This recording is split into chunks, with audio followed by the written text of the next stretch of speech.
Hello everyone, this is Burger Boy. Welcome back to another video. Hope you all had a great holiday season and New Year's. I was really excited to try to get a video to you guys before the end of the year, but unfortunately life gets in the way. But we're back. I am more free to do some videos for you guys, so sit tight. I have a lot on the way that I want to get to you, so I hope you will be patient and sit patiently. I said patiently twice, didn't I? I don't know.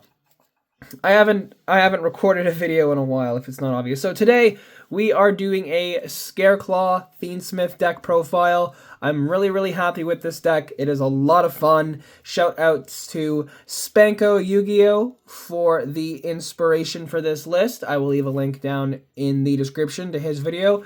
Drop a subscribe and a like for him. Show him some love for me. Let him know that I sent you. And let's just get straight on into the video. We are going to start off with 3 copies of Visa Samsara, the normal summon of the main combo you want to try to go for with this deck. I will go deeper into combos in a separate video. And we're also playing 3 copies of Scareclaw, Reichheart, and 2 each of our level 3 Scareclaw doggos. Except for Acro, he's not really a doggo, is he? We're playing 3 each of the level 3s. I took out the 3rd copy of each of them to make room for the Fiendsmith package, as well as some other stuff like the Scareclaw Defanging is now a sideboard option, and we're not playing Straddle at all. So that's how I was able to make room for the Fiendsmith stuff. We're also playing 3 copies of Kashtira Fender and only 1 Scareclaw Kashtira this time. I had to drop it down from 2, obviously, to make room. And we're playing 1 Visa Starfrost. I'm pretty sure in my last Scareclaw video, I had mentioned putting him to 2, or I had already put him to 2. But you really only need 1. And even in this build, he's not super duper important.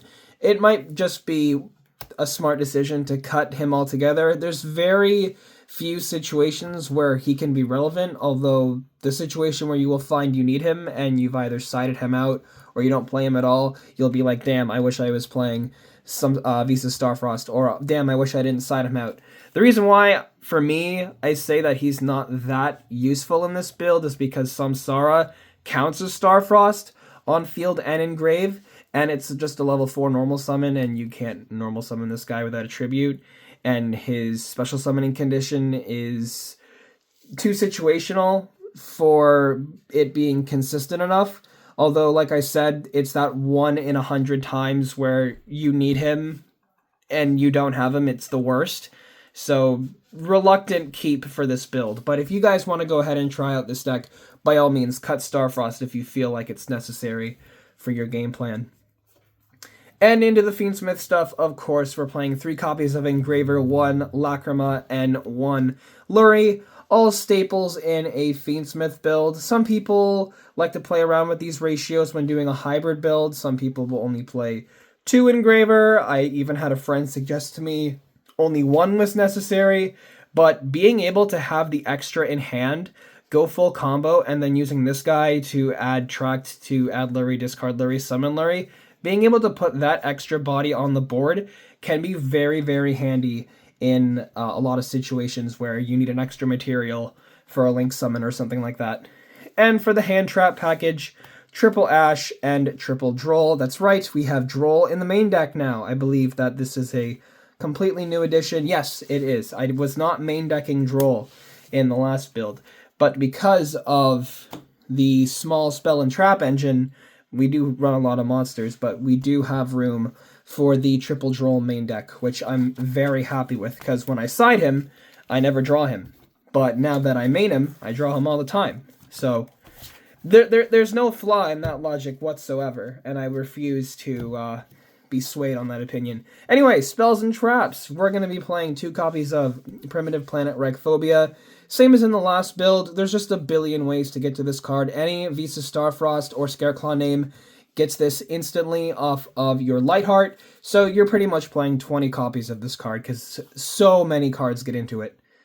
And of course, the double arrival. It's great to draw one, but it's also fine to have to add it. But if you draw one, it's great because on the summon of your Reichardt, you can instead add your Twin Saw or your Splash, depending on... Oops, sorry, I bumped you guys there. Depending on the situation. And of course, we're playing the 1 Tract, 1 Rhoda, and 1 Called By. Absolute staples. You will notice if you're counting that this will end up being a 41 card list, the 41st card that I added being Rhoda. When somebody at Locals asked me the question, would you play 4 Reichardt if you were allowed to? And I said yes. And he says, then you should definitely be playing Rhoda. And I know how much I, consistently included Rhoda in my previous Scareclaw builds, and initially did not include it in this version of the build, probably just because I don't like going over 40 cards, because I'm a shill like that. But that buddy at Locals did convince me to play the 41st card of, in that being Rhoda, which is pretty much playing 4 copies of Reichardt. So that's great that I'm able to do that. And of course, we're playing 3 copies of Infinite Impermanence, 1 Scareclaw Twin Saw, 1 Scareclaw Splash, and 1 Angel Statue Azaroon for the Summon Negate. Remember that this can only be activated in response to a summon that does not start a chain. So, for example, if your opponent used Polymerization and tried to fusion summon a monster, this cannot negate it. It can only negate inherent summons. So that is a Synchro, Fusion, Synchro, Xyz, Link, Pendulum summon, pretty sure, or any kind of effect to summon from the hand that does not start a chain. It can negate that. So it does have that small restriction that it can't negate a summon off of a chain, but a lot of times when your opponent tries to go into their extra deck, I can't words. It's very clear that I haven't been on camera in a while. Anytime your opponent tries to touch their extra deck or summon from the hand without starting a chain, Azaroon's going to be able to negate that, which is great.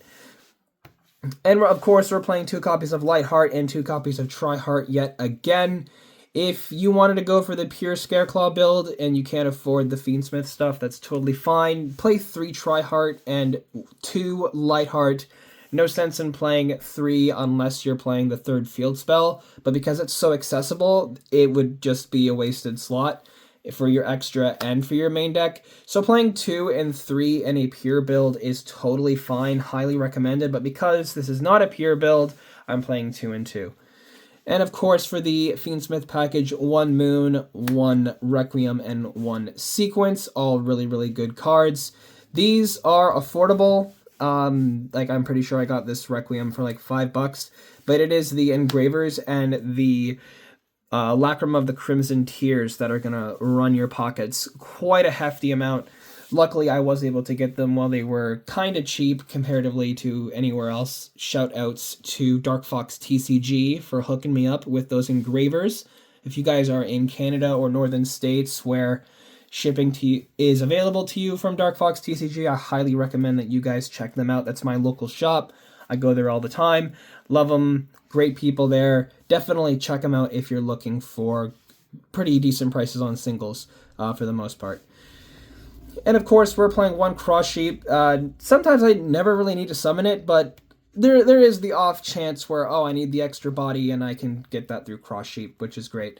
And of course, 1 Silhouette Rabbit to set the Azaroon from deck to field, and if you draw it, you don't even need to summon it. You can go into Cross Sheep, bring back a material, and then go in for an IP or an SP, per se.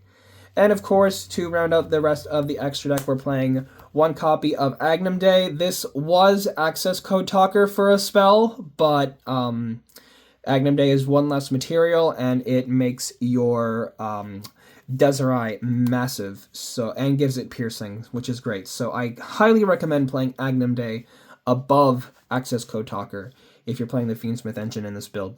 But if you're not playing the Fiendsmith engine, Access Code just got a lot of really great reprints, really cheap reprints, so go ahead and play the Access Code if you're playing pure. And of course, we're playing the 1 Goddess of the Closed World.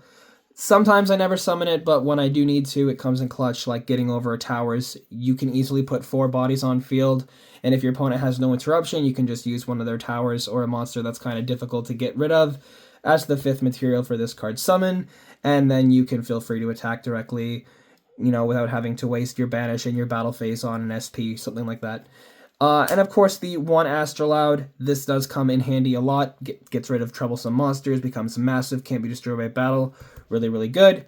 And of course, Fiendsmith Desiree, giving it multiple negates in a single turn. Not on separate occasions, it has to negate all cards at once, or up to that many, and only in that one instance. It can't do, okay, so if it's equipped with Sequence, it can negate 1 now and then a second later. That's not how it works. It needs to either do 1 or 2 or 0 right now in one instance. So just make sure that you're aware of that when you have Desiree on field, because trying to use 2 different negates, or using 1 negate now and another negate later, would be illegal, as well as it negates the card, not the effects. So this is really handy. If you negate Branded Lost, then you are able to respond and negate your opponent's fusion summons for branded monsters. That has come up for me at my locals, which did help me win that match because of that ruling. And before we close off the video, I'd like to give another big shout out to another card distributor in my area. Shout out to Dolly's Toys and Games in Toronto, I believe. I was able to scoop up this little beauty, you can't see it right now obviously because it's the sleeve, at YCS Niagara Regionals this past 2 weekends ago, I believe it was. It was like the second week of January. I mentioned in my Edison Teledad deck profile that my Dark Arm Dragon would eventually be a ghost rare, and I would let you guys know when I got a hold of one. Well, here he is in all his glory. Very, very good condition, no less. I love this card to bits. It looks absolutely amazing. The glare in my room isn't doing it any favors, but that angle right there really does nice for it. It's a great card. I mean, it kind of looks scuffed up there. But in person, I mean, yeah, it kind of looks scuffed away from the camera too. We won't talk about it because you'll never see that side because it's in the sleeve. But this does make my Edison deck look all that much more cool, and having this iconic card in such an amazing print, and hard to find print, no less, is very, very rewarding. And I was able to get it for a really great price. So if you're looking for another great price for singles and sealed product for Yu-Gi-Oh cards, I highly recommend checking out Dolly's Toys and Games in Toronto, Ontario. And that is going to be it for my Scareclaw Fiendsmith deck profile. Now I bet you're wondering, oh, Burger Boy, what about the side deck? You usually show your side deck in these videos. And you're right, I usually do, but I'm deciding not to because the format changes so consistently that having an up-to-date side is nearly impossible. So currently I'm running the Nibiru's Blink Out, the Defanging is now in the side, Lightning Storm, Thrust, Evenly Matched, D-Barrier, and Cowboy for game. This is just funny. I like it. And also Artifact Lancia for the Malice matchup. But the Lancias are currently in the side deck for another deck that I have put together, which you will see a deck profile for shortly.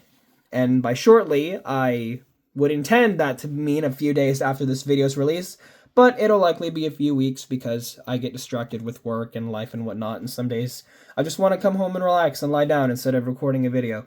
So if you guys want a chance to interact with me more outside of YouTube, you can go ahead and join the Discord down in the description of this video. We like to chat there, talk about Yu-Gi-Oh, games, anime, and whatnot.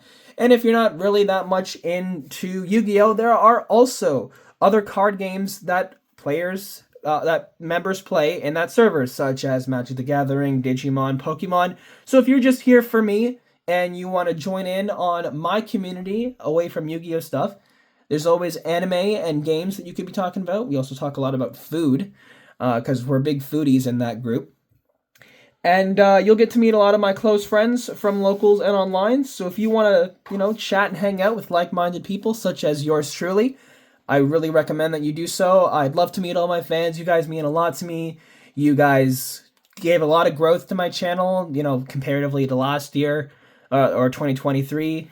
I haven't really changed much in subscriber count, but I am getting a lot more views. So if you guys haven't subscribed already yet, please go ahead and do so. It would mean a lot to me. If you want to support me and the channel, the best way to do so is by subscribing. It's absolutely free, and if you decide you don't like the content later on the line, you can always unsubscribe, and that's also free. But leave a like, subscribe, and comment so I know that you enjoyed this video, and join the Discord, and let me know what you think, or any other suggestions that you would have for videos on this channel. Anyway, that's all I've got for you today, guys. Again, I hope you had a great holiday and New Year's season, and if you're in the Southern Ontario region and all over Canada where we're getting lots of snow right now, I hope you're staying warm inside and toasty, and you're keeping those tootsies nice and wrapped up. Don't want you losing your toes to hypothermia, so be careful out there, drive safe, hug your mom, call your dad, do whatever you gotta do to make sure that everyone is safe and sound during these wintry, icy, icky months.